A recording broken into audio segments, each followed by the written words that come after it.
It is often said these days that creativity in Hollywood is dead, that they're doing nothing but recycling old comic books and old TV shows and old whatever.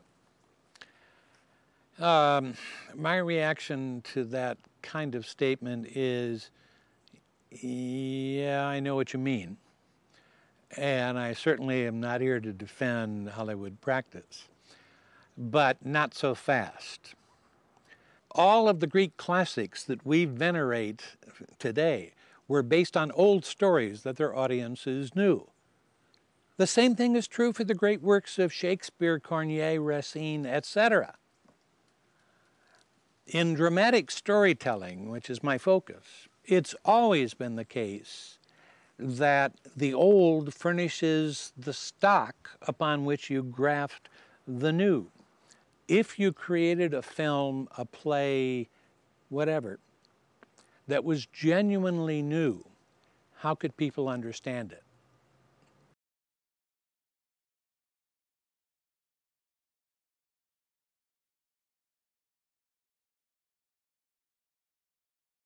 The cell phone and DVDs and so far the internet are technological innovations. Their cultural impacts, if we define culture as being that which affects attitudes and behavior, the cultural impact of the iPhone and other cell phones is an extension of the existing technology of the old landline telephone, which is people can talk to one another.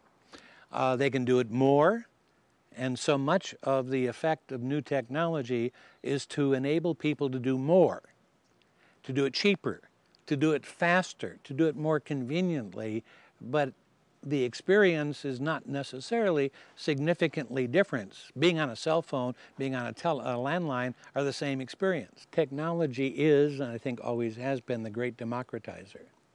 Technology is constantly in search of culture, or art if you wish, but artists don't look to technology. Artists adopt a new technology when it becomes available. If you're creating a new technology, that's easy.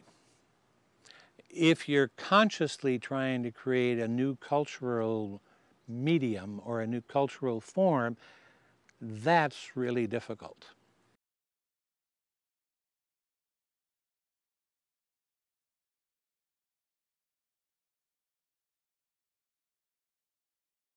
I think it's axiomatic that someone who follows their own interior urging, their own vision, whatever you want to call it, is more likely in the field of art to produce something, to go back to where we started, that's innovative, that's new, than somebody who's hired to do something for somebody else. My biggest fear about this art form is that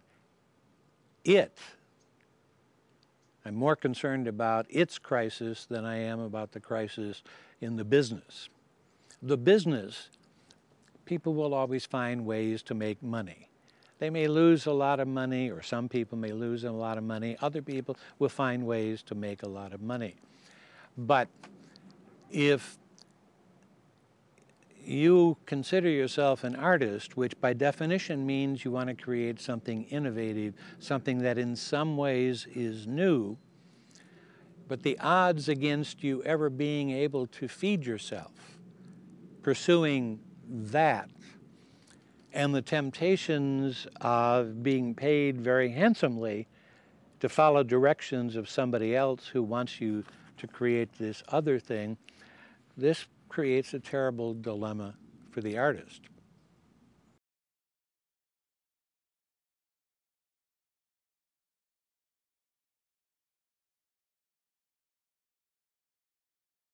There are people, many people, especially intellectuals in France, who complain about American cultural hegemony and they seem to have the idea that people in Hollywood or New York sit down and say, how can we control the way the world thinks and feels? That's a profound misunderstanding of capitalism. That may be the effect, that is to say, to have a great influence on how people think and feel.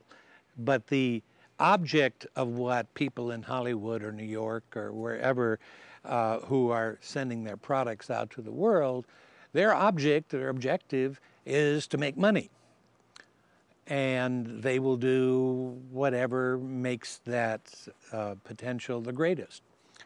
Power, as I'm using the term, is the ability to produce change or to prevent change. The Chinese government only allows 20 or so films from the entire world to be legally distributed in China. The students I taught there knew every recent American film that's come out because, of course, of the pirating of films and the fact that you can buy a film for under $1 on any street corner in China. So the government's attempt to control, to prevent change, is an abysmal failure. That is, so far hasn't stopped them because they act like all governments do. They want to control change at the rate they want to allow it. The ability to produce change, well, there are many ways in which you could look at the effect of American motion pictures, American clothing, American and British music, etc., and say, in terms of people's attitudes and in terms of their behavior, these cultural products have had enormous power over people around the world in every culture.